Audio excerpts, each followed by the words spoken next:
Sejam bem-vindos à Psico-TV. Hoje temos já conversa a doutora Ana Silva para falarmos de autocuidados dos profissionais de saúde mental. Um tema bastante importante para quem lida com a saúde mental diariamente. Doutora Ana, muito obrigado pela sua participação na Psico-TV. Obrigada eu pelo convite e para ir falar de um tema que eu gosto particularmente, não é? Eu se calhar não vou falar especificamente, ou seja, acho que isto é possível do tema depois ser refletido e pensado nos profissionais de saúde no geral, não é aquilo que é a minha experiência ou que tem sido o meu trabalho, mesmo em termos de investigação, é um pouco mais focado naquilo que é o autocuidado nos psicólogos e nos psicólogos clínicos em particular, por características específicas da profissão, mas eu penso que muitas delas serão transponíveis e passíveis de ser refletidas e de ser generalizadas também por outros profissionais de saúde e até por outras profissões que associadas à relação de ajuda, não é? Portanto, tudo o que seja profissões com uma forte componente relacional e de ajuda e de apoio ao outro, penso que aquilo que nós vamos falar aqui hoje seja possível transpor para essas realidades. Ou seja, aqui um conteúdo muito rico e para começarmos, peço-lhe para nos explicar o que é que são então esses autocuidados. Ou seja, quando nós usamos a expressão autocuidado, não é? De alguma forma, o nome diz isso, não é? Ou seja, é o cuidado que nós temos connosco próprios, não é? É um pouco aquela ideia de. A imagem que me veio é aquela ideia da bomba de oxigênio, não é? Ou seja, quando nós vamos nos aviões e vem e cai a bomba de aquelas, não é? Ou seja, ainda não aconteceu nada, não é? Não é? Mas e a ideia é nós conseguirmos ter oxigênio e estarmos bem para conseguirmos ajudar os outros. E, portanto, aqui de alguma forma a ideia do autocuidado é eu cuidar de mim próprio, não é? Portanto, tudo o que sejam estratégias, atividades que eu possa usar para estabelecer e manter o meu bem-estar, não é? Físico e emocional e como existe uma grande variabilidade de interesses e diferentes necessidades dentro em função da pessoa, não é? Portanto, diferentes pessoas terão, e em diferentes momentos da vida terão diferentes necessidades e até recursos para lidar com as mesmas, não é? Quando nós falamos de autocuidado, falamos de algo que é idiosincrático, não é? Que tem a ver com estas necessidades e com os recursos das próprias pessoas e, portanto, não há propriamente uma estratégia ou algo que eu possa dizer, isto é, podemos falar de diversas estratégias de autocuidado, mas não existe uma estratégia per si que se diga, bom, isto é aquilo que vai resolver ou aquilo que é a estratégia de autocuidado fundamental. Portanto, isso não existe, não é? E, portanto, o essencial é esta ideia de cuidar de mim próprio e portanto, eu também ter consciência, não é, daquilo que eu preciso para me sentir bem e para estar bem. Portanto, é também uma lógica de promoção, ou seja, não é o autocuidado, quando falamos de autocuidado, falamos numa lógica de promoção e não de remediação, não é? E já agora, sabendo que não é uma receita certa, nem podemos dar a mesma receita a todos, podia-nos dar alguns exemplos desses autocuidados? Sim, é assim, nós podemos eventualmente pensar em autocuidado em dois contextos, assim muito globais, não é? Eu penso que isto até agora com a questão do Covid e da pandemia surgiu muito esta realidade do pessoal e do profissional, não é? Com as questões de trabalho online ou à distância, não é? E, portanto, como isto depois em algumas pessoas se entranham na sua vida pessoal e, portanto, se calhar podemos diferenciar entre autocuidado pessoal e profissional, mas também podemos pensar em modalidades, não é? Portanto, sei lá, um autocuidado emocional, como, por exemplo, autocompaixão, manter um diário, fazer psicoterapia, o autocuidado emocional, espiritual, desculpe, como a meditação, eventualmente uma ligação à natureza, ou até dimensões mais religiosas, não é? Espiritualidade barra religião, porque ser espiritual não implica religião, mas podem estar associados. Um autocuidado mais de cariz social, não é? Como ter com quem partilhar dificuldades, alegrias, atividades, saber pedir ajuda, receber afeto, que depois também se liga aqui, é difícil distinguir, não é? Mas pode ser social barra emocional. Um mais intelectual ou mais cognitivo, não é? No sentido de ler, aprender uma nova competência, meditar, e, portanto, poderíamos estar nesta instância. Sensorial, como ouvir música, um banho quente, pessoas que gostam de cheiro de velas, incenso, ou físico, como dormir, comer bem, dormir, exercício físico. Portanto, podíamos separar por modalidades. Pensando no pessoal e no profissional, e aqui, se calhar, pensando mais naquilo que é também, se calhar, a prática da psicologia, mas acho que, se calhar, podemos pensar transversalmente para os profissionais de saúde, não é? Fazer pausas entre consultas ou entre tarefas, estabelecer limites e prioridades, não é? O saber dizer que não, hoje em dia é muito, muito importante. Ter dias de folga, variar as tarefas, ou seja, há trabalhos que podem ser muito monótonos. Estou a pensar, por exemplo, do ponto de vista da psicologia clínica, fazer, se calhar, só consultas e em 35 horas de trabalho pode ser algo também muito potencialmente desgastante, interromper para refeições, que eventualmente poderíamos aqui juntar a parte do contacto com outras pessoas, ser refeições com colegas ou até aproveitar e fazer refeições, sei lá, no dia de trabalho, se eu tenho a oportunidade de parar a meio à hora de almoço e ir almoçar com um amigo, pode ser também uma forma de cortar fazer o desligamento com aquilo que é o corte na rotina. E falou de um assunto importante que é, por exemplo, no caso dos psicólogos, que tem um pouco a ver connosco, ou tudo, a questão do psicólogo clínico estar o dia todo em consultas. E, geralmente, os psicólogos clínicos especializam-se em determinadas áreas. Ou seja, podem levar de manhã à noite a falar do início do trabalho até ao final do trabalho, a trabalhar sobre os mesmos assuntos, claro, com dimensões diferentes, tudo muito diferente, porque somos todos indivíduos e os pacientes são todos, mas, em modos gerais, ele vai estar dia após dia a trabalhar nas mesmas coisas. Sim, sim, sim. É assim, eu já trabalhei em contextos muito específicos, sei lá, trabalhei no Hospital Júlio de Matos, trabalhei, por exemplo, em oncologia, não é? E na realidade, apesar de ser um contexto específico, não é? Ou mesmo se pessoa que trabalha especificamente só ou muito num serviço onde se trabalha só com luto, ou com PTSD, ou neste caso com perturbações do consumo de substâncias, realmente cada caso é um caso e há alguma variabilidade, mas pode haver algum tipo de desgaste e associado a isso. Portanto, isso leva-me até outra dimensão do autocuidado que tem a ver com a questão de termos supervisão, de fazermos intervisão, de nos atualizarmos. Eu até acho que é importante as pessoas passarem, isto é mais difícil na realidade de hoje, mas poderem passar dentro das próprias equipas, poderem ir mudar, se tiverem grandes serviços, poderem mudar de equipas e partilhar experiências e aprender coisas novas, porque temos acesso a outras pessoas e eu tenho sempre esta sensação. Já passei por vários contextos profissionais e por várias equipas e sinto quando nós chegamos somos relativamente críticos ou até temos algumas ideias novas e ao fim de algum tempo já somos parte da estrutura, para o melhor e para o pior, não é? Mas mesmo dentro do autocuidado, a questão da supervisão, da formação, a intervisão, termos também grupos de colegas, por exemplo, fazermos parte, pertencer a sociedades, neste caso pensando na psicologia clínica em particular, não é? Sociedades de psicoterapia, também nos ajuda muito a ter esse apoio, não é?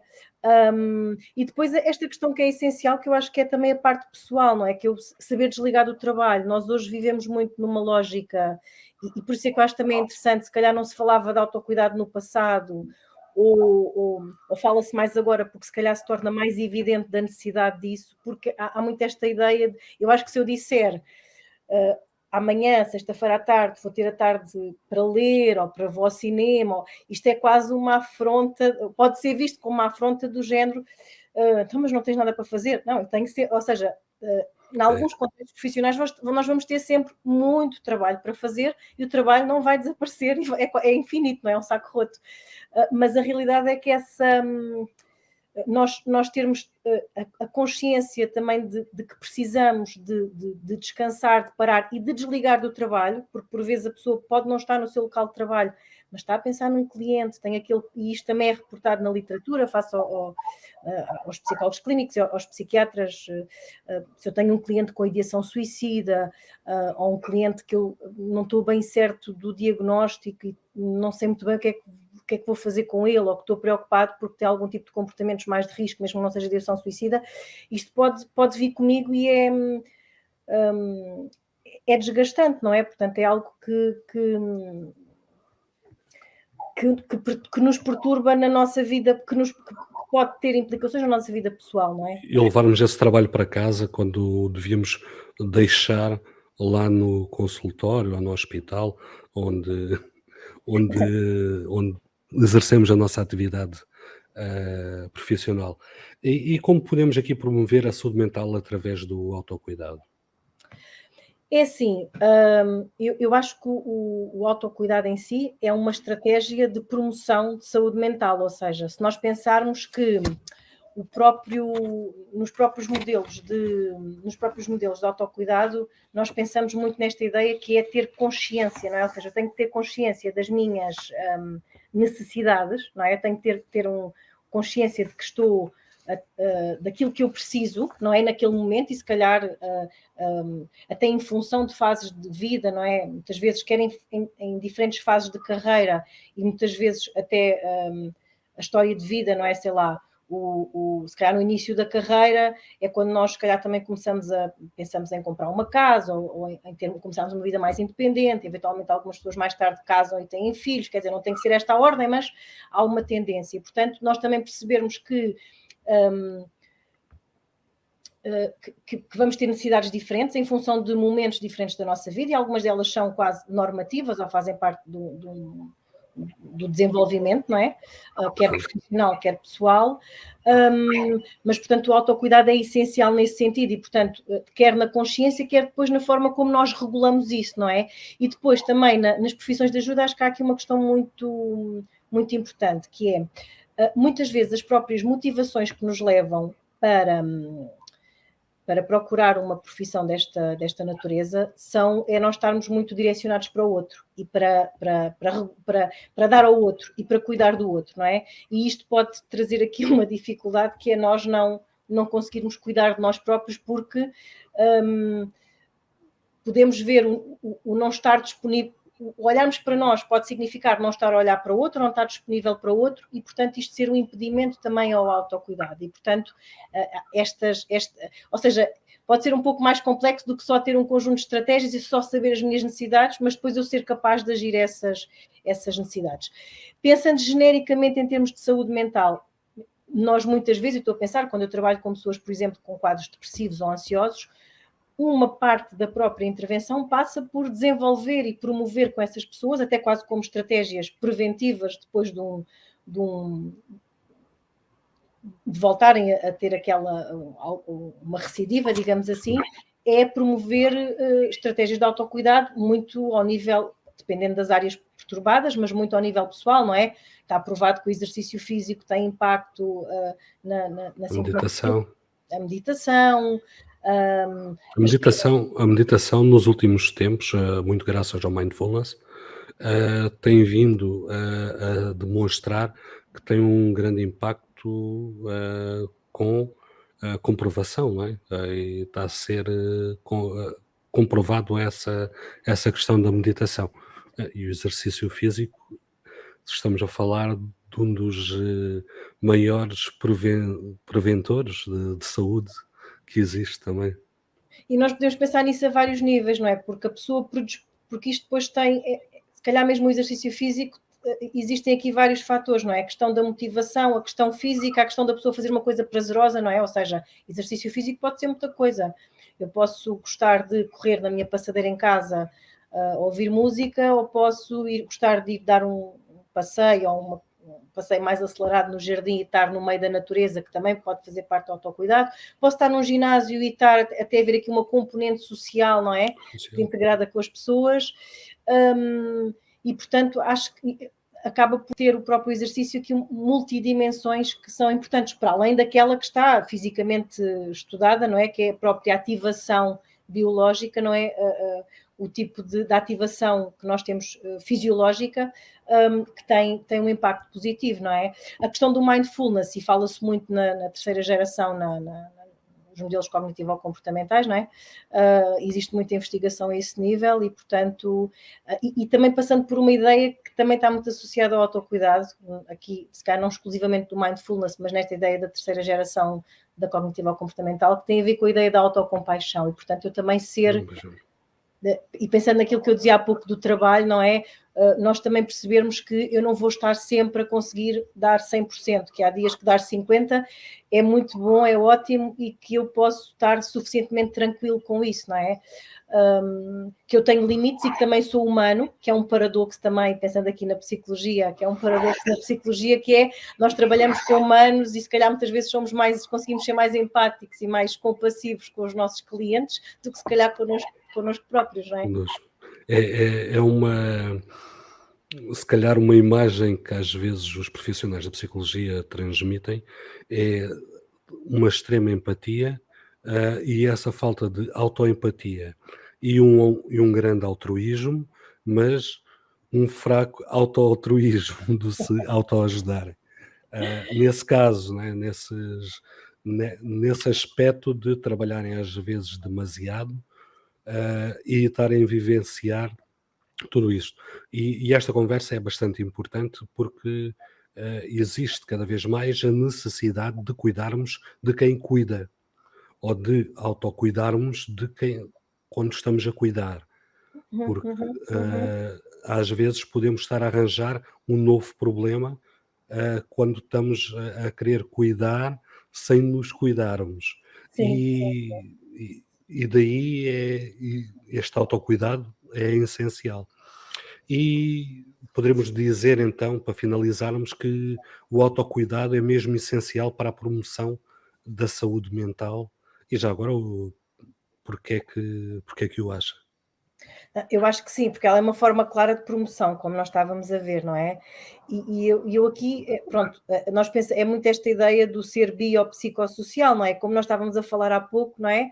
A parte biológica, e aqui pensar no exercício físico, não é? A parte mais social e as relações e as interações com o outro, e depois também a parte mais psico, não é? Mais individual, esta ideia que estávamos a falar, da autocompaixão, de eu ter consciência das minhas necessidades, da autorregulação, de equilíbrio, não é? Equilíbrio na minha vida profissional, na minha vida pessoal, entre as duas, em cada uma e depois entre as duas. E depois estava a pensar também aqui nesta ideia de.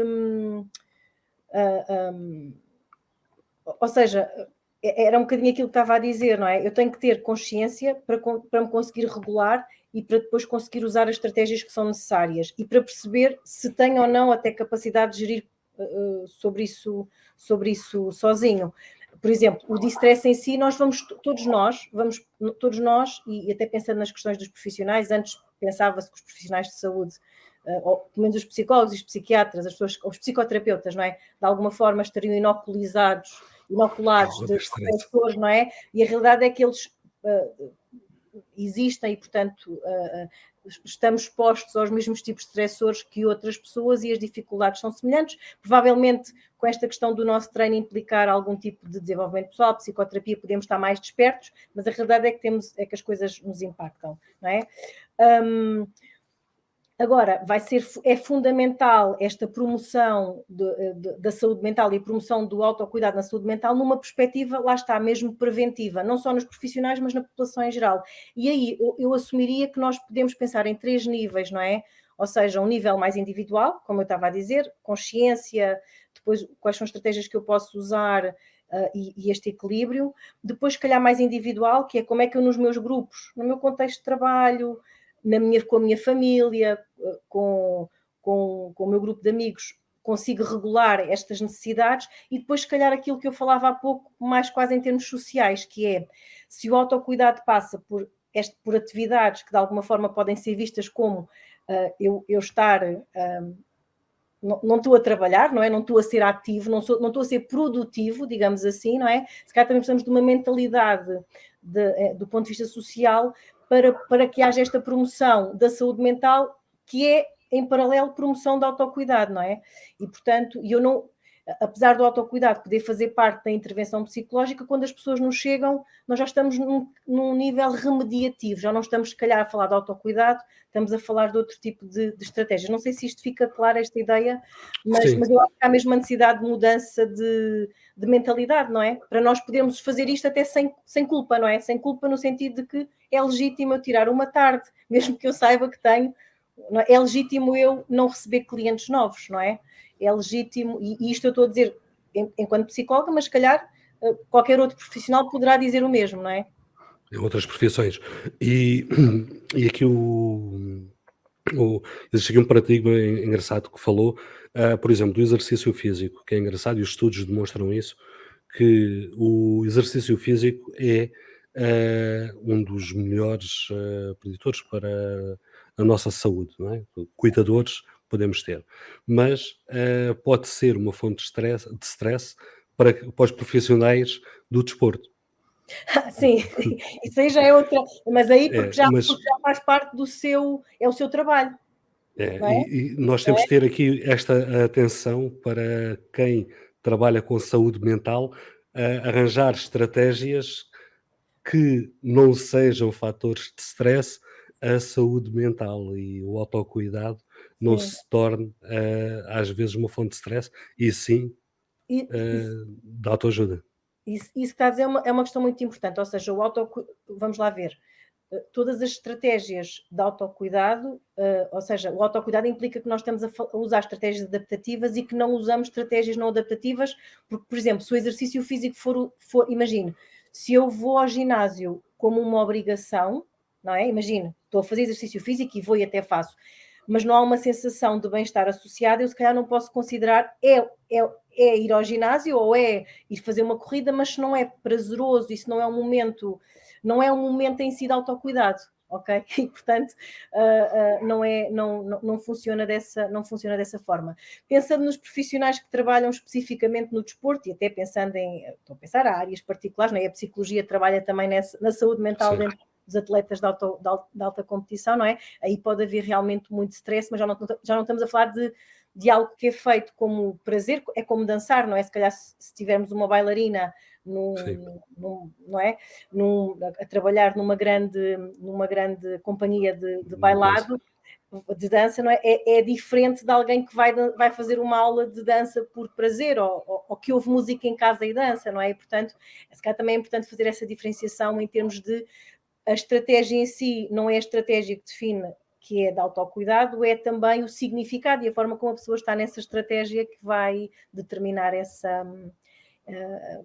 a qualidade também dessa estratégia e do autocuidado, obviamente. E do autocuidado.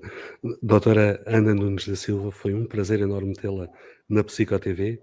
Muito obrigado Obrigada. e foi um tema bastante importante que é o cuidar de quem cuida.